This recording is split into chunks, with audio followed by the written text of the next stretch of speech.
Bonjour à tous. Pour boucler notre série de dossiers et d'émissions sur le changement climatique, et au moment où les États sont réunis à Paris pour négocier les termes d'un nouvel accord sur le climat, nous avons eu envie de donner la parole à ce que l'on appelle la société civile, à tous ces citoyens qui chaque jour travaillent et se mobilisent pour essayer de changer les choses et prendre en main l'avenir de la planète. Générique.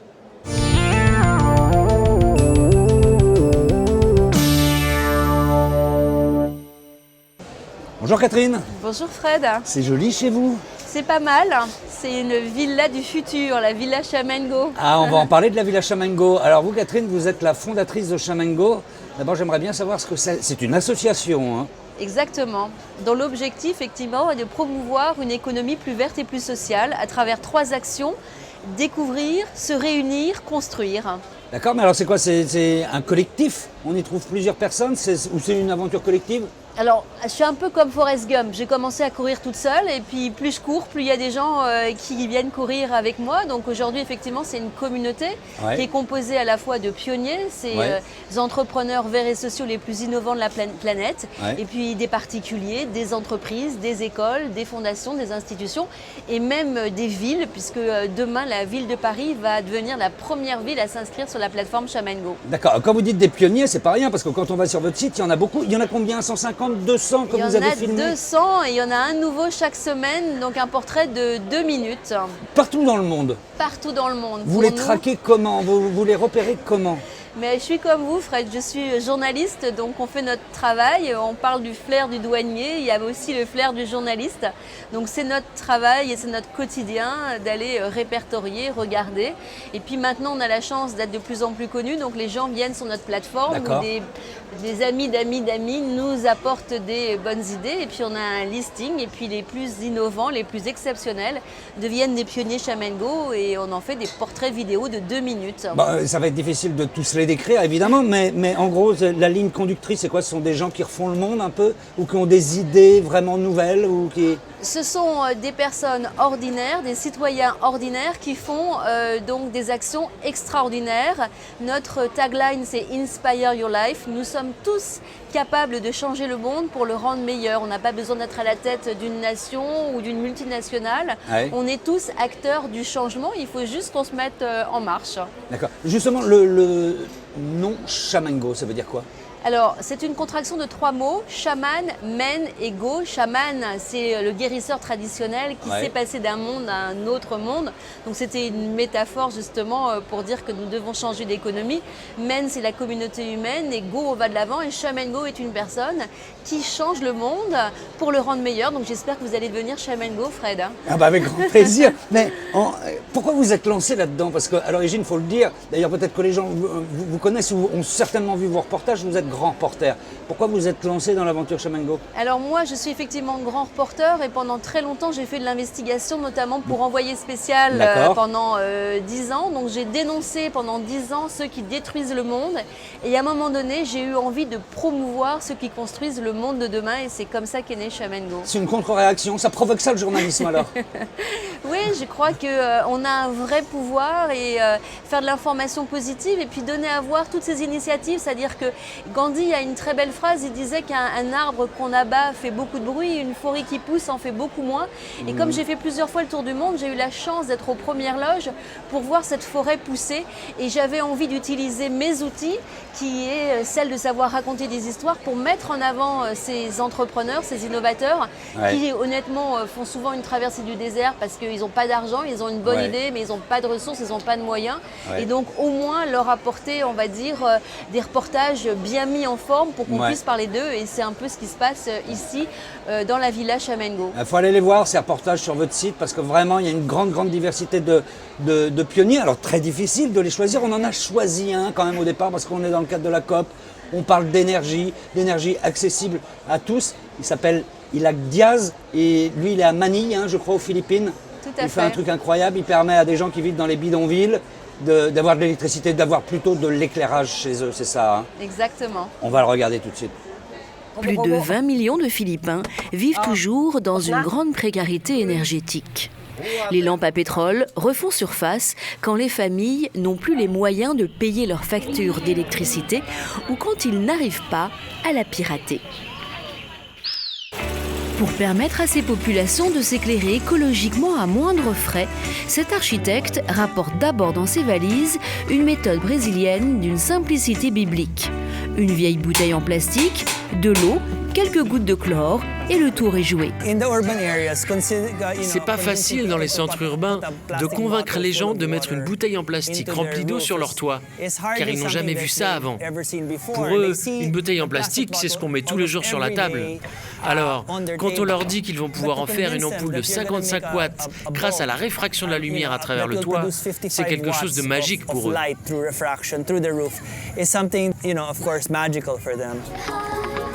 ILAC améliore alors ce système pour s'éclairer la nuit.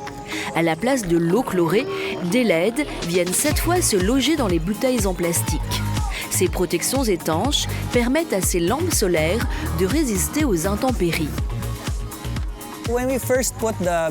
Quand on a commencé à mettre les tutoriaux vidéo de cette technologie open source sur Internet, on ne s'attendait pas à ce que ce soit si viral sur Facebook. Rien que sur YouTube, on a eu 4 millions de vues en 3 mois. À ce jour, des centaines de milliers de lampes solaires ont été montées et installées par les habitants eux-mêmes, aux Philippines, mais aussi à l'étranger. L'émerveillement des bénéficiaires est toujours aussi intense que la première fois. Ce soir-là, quand les gens se sont rassemblés pour voir les lampes allumées, et pas seulement les lampes chez eux, mais dans toute la rue, de l'arrêt du bus jusqu'à leur village, là où il n'y a jamais eu d'éclairage public avant, de voir ça, c'est comme dans la chanson « Cette rue pavée de jaune ». C'était fantastique. Alors, prêt à répandre ces rayons de soleil comme une traînée de poudre? Chamengo.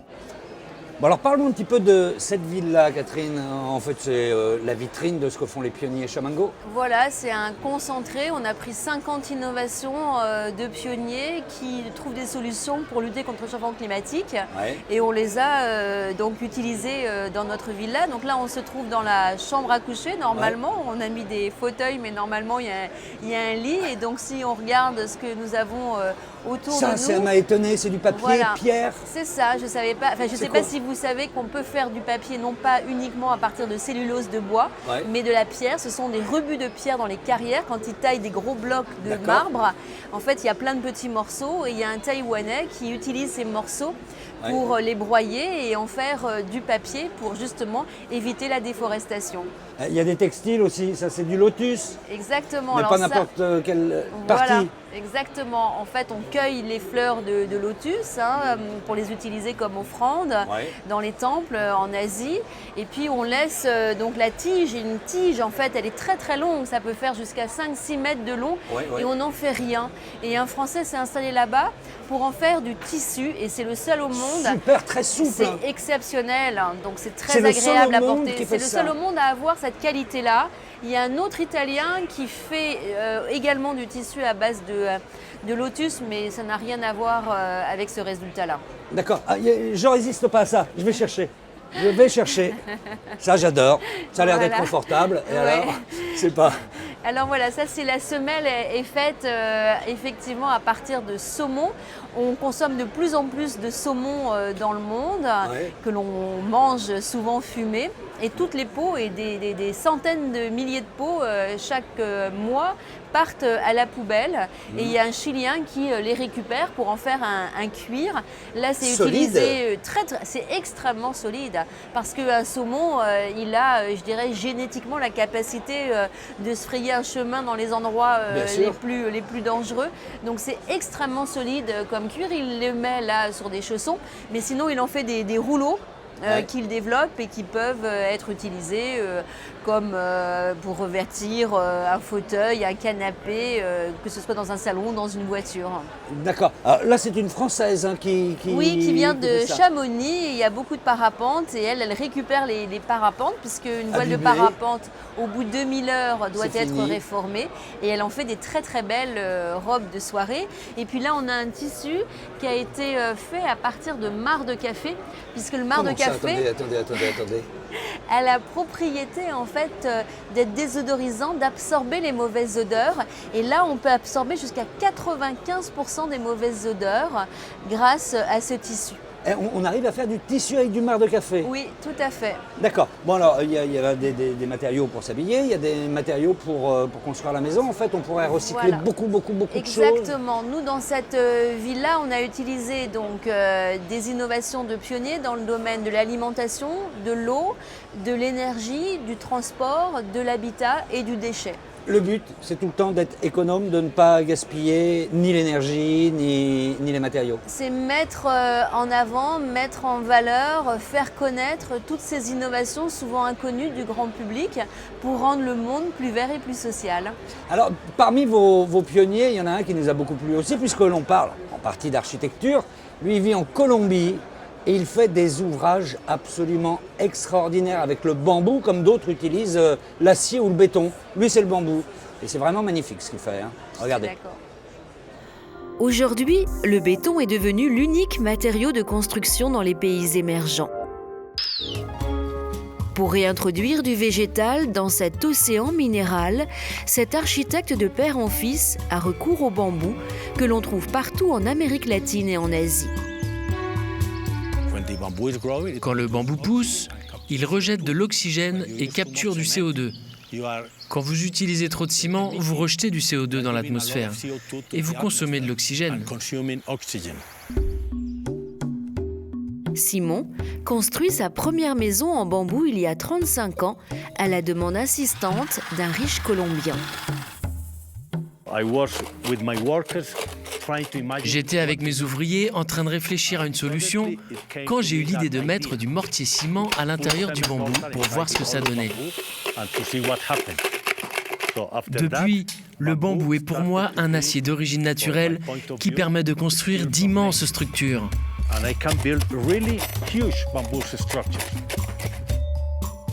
Grâce à cette technique bon marché, Simon est le premier architecte au monde à avoir construit des structures permanentes en bambou, toujours plus grandes, toujours plus hautes, toujours plus spectaculaires. Les ingénieurs et les architectes colombiens ont honte de mon travail. Pour eux, ce que je fais, c'est une architecture à la Tarzan. Je le reconnais et j'en suis fier. La notoriété de Simon est aujourd'hui planétaire. Les plus grandes fortunes s'arrachent son talent qu'il aimerait mettre au service des plus pauvres. Je travaillerai avec le bambou jusqu'à la fin de mes jours. Je suis condamné à travailler avec le bambou. Alors, partant pour suivre les idées les plus inattendues de ce farfelu génial ? Chamango. Bonjour Edwige. Bonjour Fred. Bienvenue sur la Villa Chamango chez Catherine. Vous connaissez ou pas? Non, c'est la première fois qu'on Mais, se parle et je suis ravie. mais vous savez que vous œuvrez un peu dans le même sens, c'est-à-dire que toutes les deux, ou du moins vos associations, vous c'est un collectif Alternatiba. C'est ça, Vous êtes là pour encourager les alternatives. c'est ça. C'est ça? C'est ça. Présentez-nous Alternatiba un peu. Donc Alternatiba est née au Pays Basque et l'association créatrice est Busy À Bayonne. à Bayonne. Et donc elle est née en 2013, le 6 octobre 2013, où s'est déroulé le premier village des alternatives dans la ville de Bayonne, qui a réuni 12 000 personnes. Et l'objectif de ce village, c'était de présenter toutes les alternatives qui existent actuellement, dont chaque citoyen peut s'emparer et peut appliquer dès maintenant, pour justement ajouter sa goutte d'eau au problème du réchauffement climatique. Mais très concrètement, si moi je vais faire un tour dans ces villages, que vous installez, en fait, vous emparez un petit peu des rues, vous occupez les rues pendant tout un week-end par exemple. C'est exactement ça. Je peux trouver, moi je peux m'inspirer d'innovations, de différentes choses pour changer un peu ma façon de vivre, de me comporter. Tout à fait. Je dirais que la première chose que vous pouvez faire, c'est vous inscrire dans une AMAP pour pouvoir consommer. AMAP, on rappelle, hein, c'est pouvoir se procurer des produits agricoles pas très loin, c'est ça, à travers des associations. C'est ça. Hein. En gros, c'est ça, c'est le traduit système. à peu près. C'est ça. Faire en sorte que la nourriture ne fasse pas le tour Un de la tour du planète monde. avant d'arriver dans notre assiette. Exactement, c'est ça. Donc c'est le premier acte que vous pouvez faire. Le second, par exemple, c'est de changer de fournisseur d'électricité en allant chez Enercoup, qui propose de l'électricité verte, qui est fournie par des particuliers, par des collectifs. Et vous pouvez par exemple changer de banque, aller dans une banque qui utilise son argent d'une manière consciencieuse. D'accord, donc vous êtes là pour donner plein de conseils. Plein de petits conseils grâce à toutes les associations qui sont présentes, qui existent déjà. Et donc en fait, Alternatiba permet de créer du lien et permet à chaque citoyen et à chaque association de se rendre compte de ce qui se passe aux portes de chez nous. C'est combien de personnes maintenant alors? Vous touchez combien de personnes, vous savez? Actuellement, il y a 520 000 personnes qui ont participé à un village Alternativa ou une étape du Tour qui s'est déroulée cet été.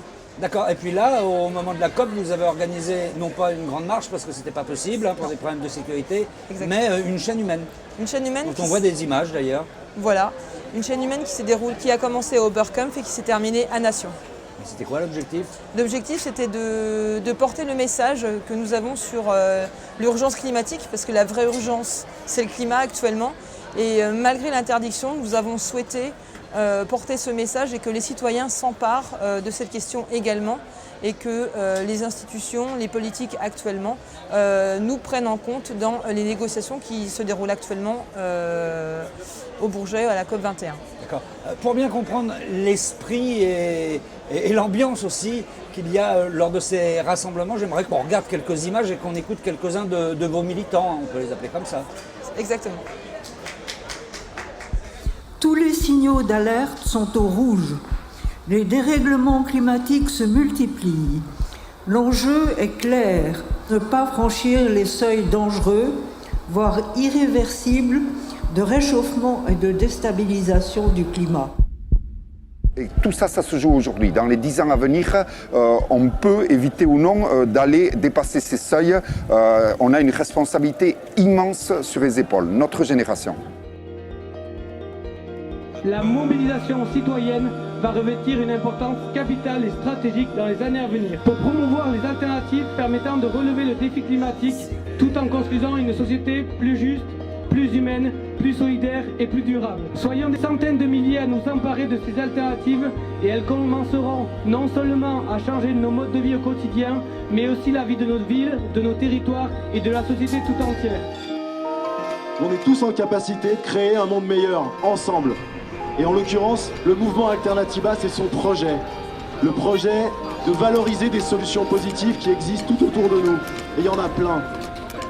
Ce à quoi on vous a invité, c'est ça, découvrir ces solutions, découvrir qu'en fait, le pouvoir, il est entre nos mains.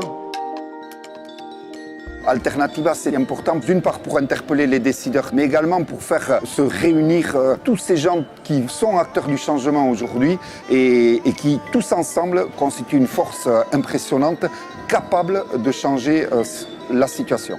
La lutte contre le changement climatique n'est pas une contrainte, mais un élan formidable pour construire un avenir humain. Que les gens s'approprient, chacun à son niveau, son engagement pour dire une autre planète est totalement possible. Ce Paris, ces milliers de gens, ces centaines de milliers de gens qui sont en train de se mettre en mouvement, demain, ils soulèveront des montagnes encore plus grandes. Alors finalement, Catherine, quand on voit les images là sur Alternativa, Shaman Go, Alternativa, vous rejoignez un peu. Exactement, on regarde dans la même direction. Après, on fait des choses un petit peu différentes parce qu'on a chacun notre identité. Nous, on fait des villas et pas des villages. Ouais. Mais la logique est la même, c'est montrer à voir le meilleur de l'innovation verte et sociale. Et nous, ce qu'on a envie de faire, c'est aller un peu au-delà, c'est-à-dire utiliser ces innovations, les membres de notre communauté, pour construire ces villas, ces smart villas du futur. Alors parlons-en, ça c'est l'objectif, votre objectif c'est de construire à l'étranger, en France, des smart villas.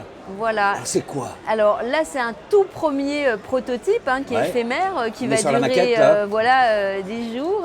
Mais tous les ingrédients sont réunis. La recette est là pour pouvoir en faire en vrai, et je dirais dans les prochaines années.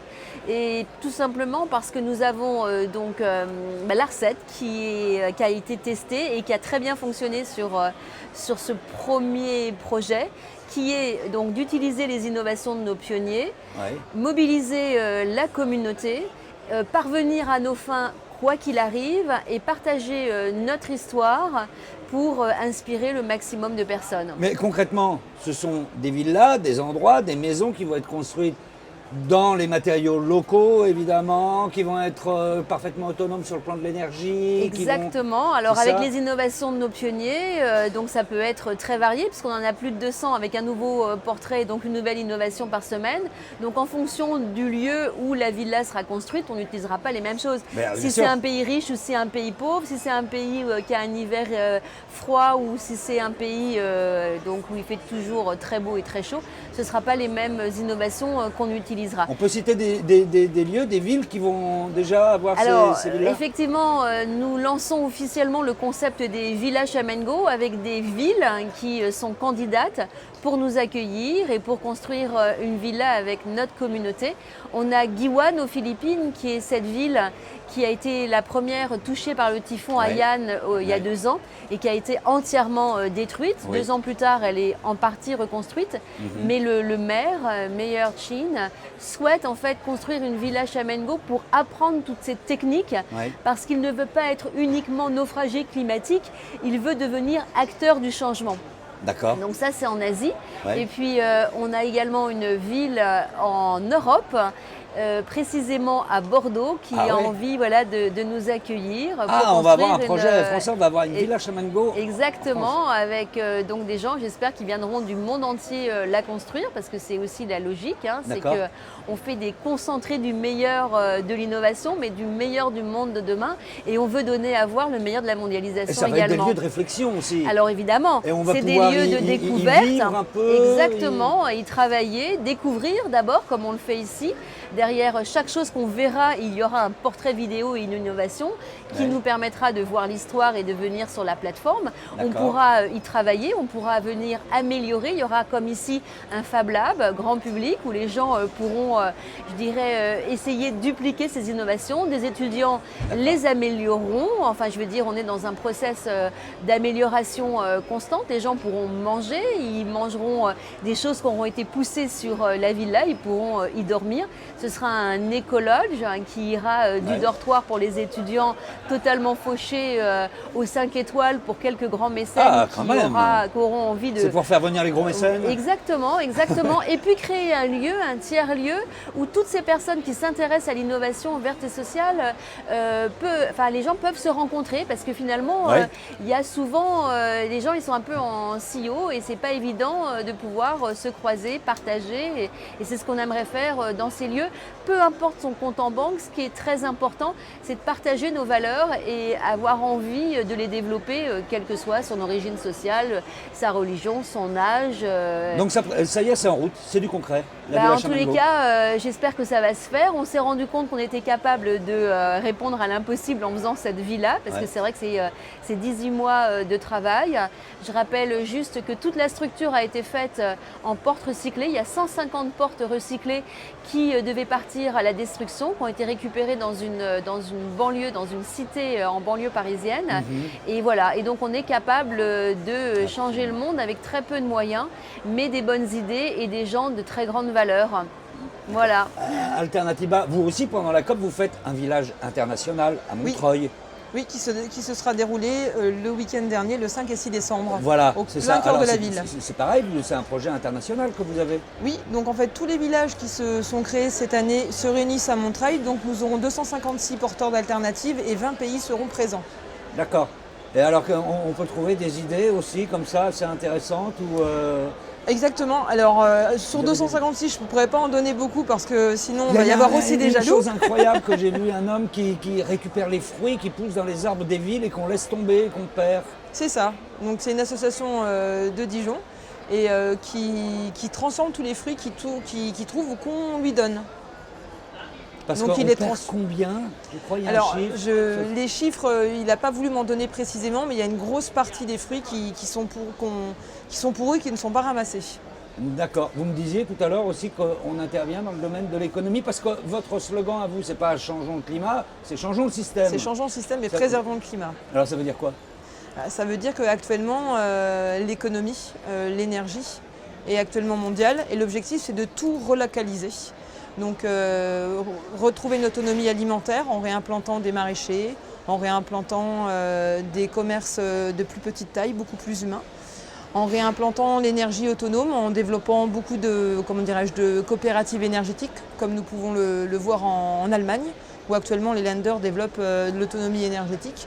Donc c'est se réapproprier les villes et se réapproprier le développement du territoire d'une manière plus humaine et éviter des projets très ambitieux et qui sont plutôt destructeurs.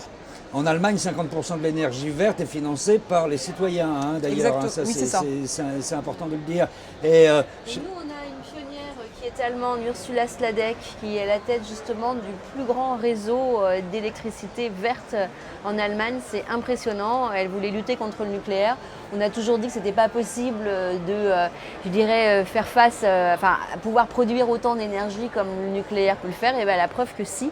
Et c'est vrai que ça doit être un exemple que vous avez peut-être dans votre communauté. En tous les cas, elle est impressionnante. Lorsque nous rencontrons les gens à travers les villages, les questions que nous posons, c'est quels sont nos réels besoins pour vivre en énergie? Est-ce qu'on a besoin de beaucoup d'énergie? Pareil pour la mobilité, est-ce que nous avons besoin de nous déplacer tout le temps? Et quel type de déplacement est le plus approprié pour se développer? Donc on pense souvent au vélo ou à la marche. Donc ça veut dire qu'il faut repenser l'aménagement des villes de manière à ce que chaque mode de déplacement ait sa place. C'est-à-dire que le vélo ait une vraie place, que les transports en commun aient une vraie place et que les gens puissent à la fois prendre leur vélo, prendre le train, prendre le bus ou prendre le tramway, mettre leur vélo et après pouvoir aller dans la ville en étant complètement autonome par rapport à leur mode de déplacement. Donc nous militons aussi pour toute la partie mobilité et au niveau habitat également, puisque par exemple durant le village Montreuil, le quartier habitat sera au sein de l'école Stéphane Hessel, qui est une maison, qui est un bâtiment public qui est réalisé en paille et en bois. Et l'architecte milite pour que les bâtiments soient construits de cette façon parce que la paille qui est utilisée est locale et produite par les agriculteurs et par les paysans. Et la charpente vient des forêts, vient de nos forêts à nous. Donc en réimplantant ce circuit économique, on retrouve toute une vie et le chômage peut être enrayé. D'accord. Donc finalement, avec ces problèmes de réchauffement climatique, de changement climatique, c'est tout un système qu'on est amené à revoir? C'est ce qui se passe actuellement? Je crois que c'est ça, on est à la fin d'un monde, mais au début d'un nouveau monde, et je pense qu'il ne faut pas en avoir peur, au contraire. Le tout énergie fossile, je pense, est en train de disparaître et on est en train de passer aux énergies renouvelables. Ouais. On est en train justement d'inventer aussi une nouvelle économie, pas seulement sur les matériaux qu'on utilise et l'énergie qui permet de développer cette économie, mais aussi sur les modèles de gouvernance. On n'en parle pas parce que c'est pas visuel, mais je pense que c'est extrêmement important. L'ultralibéralisme, je pense, montre de gros signes de faiblesse, en tous les cas, creuse les inégalités et on a envie, nous, de rester positifs sur ce nouveau monde en essayant de l'inventer avec toutes nos valeurs qui font qu'on donne du sens à notre vie. D'accord. Alors sur l'économie, vous aussi d'ailleurs parmi vos pionniers, même si parfois c'est à l'échelle de petites expériences, c'est toujours intéressant de voir si ça marche ou si ça marche pas. Il y a une femme qui est assez exceptionnelle aussi, je crois qu'elle est au Mexique, c'est Marta Delgado. Incroyable, elle a réussi à mettre en place une sorte de marché du troc où on échange des déchets contre des produits bio, c'est ça? Exactement. Bon, on va voir tout de suite, c'est assez étonnant. Difficile pour la municipalité de Mexico de gérer l'augmentation alarmante de déchets qui dépasse aujourd'hui 13 000 tonnes par jour. Nous voulions trouver une solution qui permettrait aux citoyens de prendre conscience de ce problème, mais aussi et surtout qui les impliquerait dans la solution. Marta, alors secrétaire à l'environnement, décide de lancer en 2012 le marché au troc.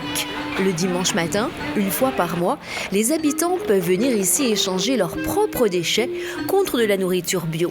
Au début, les gens ne comprenaient pas très bien ce que nous étions en train de faire. Comment ça marche? Comment j'apporte mes déchets? Dois-je les laver?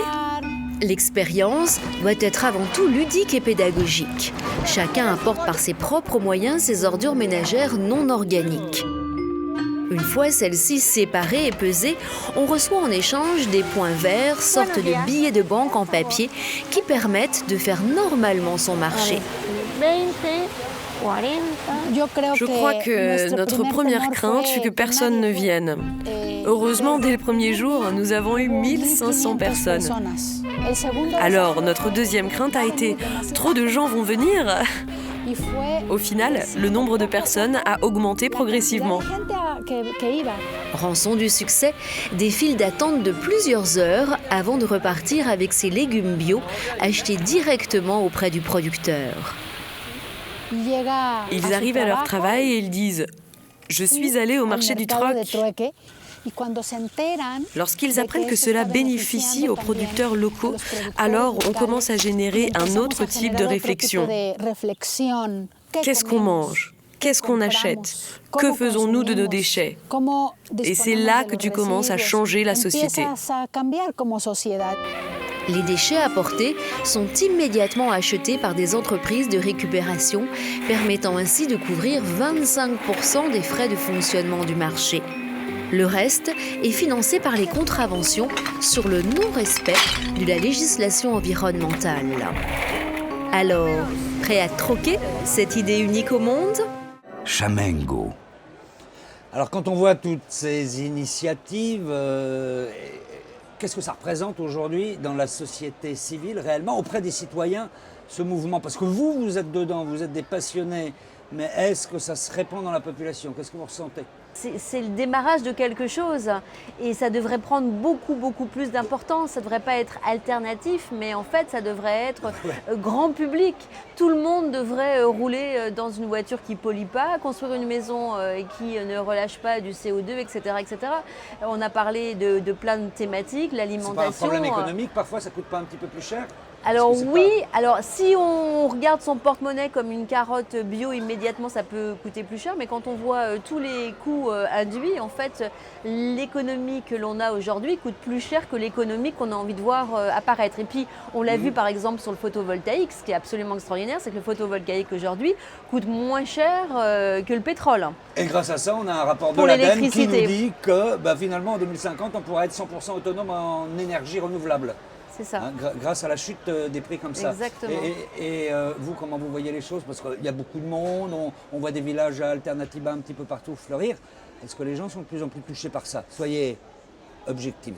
Alors, effectivement, moi je suis dedans, donc je suis convaincue. Mais en rencontrant les gens à travers les villages ou lorsque nous nous sommes rencontrés lors de la chaîne humaine dimanche dernier, les choses sont en train de changer. Alors quand je dis choses, c'est pas très précis, mais en tout cas, nous sentons qu'il se passe quelque chose, que les gens prennent conscience avec tout ce que nous avons subi au niveau du climat en France. Les gens se posent vraiment de réelles questions. Quand on voit aussi tout le taux de chômage qui touche toutes les classes de la population, quand on voit les gros problèmes économiques, les gens commencent vraiment à se poser des questions et à se tourner les uns vers les autres et pas les uns contre les autres. Et nous, à travers Alternativa, nous le sentons et nous sentons aussi que des associations qui avant ne travaillaient pas forcément ensemble mais travaillaient les unes à côté des autres, maintenant elles ont envie de travailler ensemble, elles ont envie d'œuvrer ensemble. Et moi je suis une nouvelle militante, avant je ne militais pas et je pense que nous sommes un certain nombre à rejoindre des mouvements comme Alternativa parce que c'est notre vie, c'est notre quotidien et c'est réel et c'est tout de suite. C'est pas dans 10, 15 ou 20 ans. Ce qui va se passer à la COP, c'est des décisions qui sont prises après 2015, alors que là, ce que nous proposons, c'est maintenant, c'est tout de suite, pour reprendre un slogan très célèbre, c'est vraiment du concret et tout le monde peut s'en emparer. D'accord, mais vous savez bien que les vraies décisions aussi à une autre échelle, nous, on peut tous en tant que citoyens faire quelque chose, on est d'accord. Ça, voilà. Il ne faut pas attendre que les États décident, il faut que nous, à titre individuel... de l'endroit où nous sommes, ils sont juste de l'autre côté du mur et c'est eux qui vont décider, non ? Bien sûr, mais ce qui me plaît effectivement, c'est de faire une émission avec la société civile, parce que c'est vrai que quand on regarde les informations, on ne regarde que les grands de ce monde qui n'arrivent pas à se mettre d'accord parce que l'économie, elle dépasse les frontières aujourd'hui et qu'il y a des lobbies surpuissants, que ces hommes d'État, en partie dans certains pays, ils ont été élevés grâce à certains lobbies. Donc c'est très difficile de leur demander de faire quelque chose qu'ils ne pourront pas faire, même si à titre individuel, ils ont envie que les choses changent. Moi, je pense que ce qui est très important, c'est que la société civile, plus on est présent, plus on manifeste une envie de changer, plus on va influer sur les politiques, plus aussi on va influer sur les entreprises, parce que les entreprises, elles répondent à des marchés. Et donc, si la demande change, les entreprises vont également offrir de nouveaux... Voilà, exactement, évoluer et offrir d'autres produits. C'est très intéressant. Il y a un vrai poids, mais il est insoupçonné et il faut le rendre à la fois visible est beaucoup plus important, ça c'est sûr que c'est un début. Mais moi ce qui me plaît ici, c'est que même s'il n'y a pas, je dirais, d'accord contraignant universel, on utilise cette formidable énergie, ce concentré d'énergie pour faire avancer les choses. Parce que c'est ça, c'est l'énergie, c'est l'envie de faire, c'est le rêve, c'est l'envie. Et là on est là grâce à la COP et on a envie de faire des choses grâce à la COP. C'est comme si on reprend ce mouvement qui s'est mis en place avec la première COP. Rio, moi j'étais pas à Rio, et qu'est-ce que j'aurais aimé y être, parce que 20 ans plus tard, on en parle. 20 ans quand même aussi. 20 ans, mais le développement durable, c'est long à mettre en place, des changements de paradigme, c'est long, et puis un arbre, c'est long aussi à pousser. D'accord. J'avais envie de vous poser une dernière question quand même. Est-ce qu'on n'est pas un petit peu dans l'utopie parfois, ou est-ce qu'on commence à toucher au réalisme, ou est-ce qu'il faut avoir un vrai moteur, qu'il y a une sorte d'idéalisme pour relancer tout ça? Ça restera une utopie tant que les politiques n'auront pas compris que la justice climatique est importante et qu'on doit passer à du concret maintenant. Et on ne doit pas attendre 5, 10 ou 15, 20 ans. C'est vraiment maintenant qu'on le fait. Et tant qu'on restera entre nous, ça ne marchera pas. Mais si nous sortons, nous faisons comme les anglo-saxons, nous allons auprès des gens, nous les sensibilisons, là, les politiques n'auront plus le choix. D'accord. Un peu d'utopie ou pas au passage? Oui, mais c'est important l'utopie. Ouais. Mais c'est très très important. Théonore Mozo disait l'utopie, c'est pas ce qui est irréalisable, c'est ce qui est irréalisé. Donc on est là-dedans, on va le faire. Il faut juste s'y mettre. D'accord, eh ben bravo. En tout cas, si on veut en savoir plus et puis aller vous soutenir ou faire partie de vos mouvements, on vous trouve tout simplement sur vos sites internet, Alternatiba, Chamingo, c'est très simple. Et puis on va terminer avant de se quitter par un petit coup de cœur, parce qu'il y a tellement de pionniers chez Chamingo qu'on a retenu un dernier. Lui, il vit en Italie. Oui, c'est ça. C'est quoi l'histoire? L'histoire, c'est qu'on a montré Marta Delgado qui avait développé son marché au troc avec tous les déchets non organiques que nous collectons dans une maison. Et on voulait montrer qu'il y avait aussi une solution pour les déchets organiques. Quand on fait sa soupe de légumes et qu'on a des épluchures de légumes, ou qu'on a mangé du poisson et que l'arête part à la poubelle, aujourd'hui dans les grandes villes du monde entier, tout ça, ça part soit en décharge, soit en incinérateur, ce qui est tout sauf écologique. Et une initiative est née effectivement en Italie, où ils ont donc créé des sacs en plastique, des sacs poubelles en plastique biodégradables, mais qui sont en fait des sacs qu'on a au supermarché. Quand on va faire ses courses au supermarché, on utilise ces sacs biodégradables, donc on les achète pour porter ses commissions. Et puis une fois que effectivement on jette les déchets organiques dans ce sac plastique, on ferme le sac. Il y a une filière spécifique qui part dans certaines décharges, et là ils en font du biocompost, donc du compost biologique, et je trouve ça absolument extraordinaire. C'est-à-dire que même en ville, et donc à Milan ils sont quand même 1 200 000 habitants, c'est la seule ville au monde à avoir mis ce process en place, mais comme quoi on peut le faire à très très grande échelle, et ça me fait plaisir. D'accord, là on passe de la petite expérience vraiment à la grande échelle. Merci beaucoup d'avoir participé à cette émission. Merci de nous avoir reçus, de nous avoir invités. Beaucoup. Merci. Et on prend la direction de Milan tout de suite, et à bientôt. Ciao. Nos restes alimentaires remplissent un tiers de nos poubelles. Ces déchets organiques partent ensuite sans la moindre considération écologique dans les décharges ou les incinérateurs. En 2012, Pierre Francesco, responsable à l'environnement de la ville de Milan, décide d'instaurer une filière de collecte et de valorisation exclusivement réservée aux déchets alimentaires. Nous ne sommes pas la première commune à avoir mis en place la collecte des déchets de cuisine. En revanche, personne n'avait encore osé le faire auprès de plus d'1 million de personnes, ce qui paraissait totalement impossible il y a 5 ans. Son arme fatale, les sacs plastiques obligatoirement biodégradables vendus aux caisses des supermarchés. Ces 10 dernières années, on a essayé par 2 fois de mettre en place la collecte des déchets de cuisine, et à chaque fois, on a buté sur la problématique des sacs en plastique. Les gens triaient leurs déchets biodégradables qu'ils mettaient dans des sacs en plastique qui n'avaient rien de compostable, et c'était ingérable. Aujourd'hui, ces sacs biodégradables remplissent avec brio leur mission: recueillir les restes alimentaires avant d'être acheminés vers des centres de compostage. Je pense que le fait de séparer les déchets alimentaires des autres déchets aide les familles à se poser les bonnes questions. Avons-nous fait les courses correctement? Avons-nous acheté trop de nourriture au point d'en jeter après? Tout ça devrait nous permettre de limiter le gaspillage alimentaire.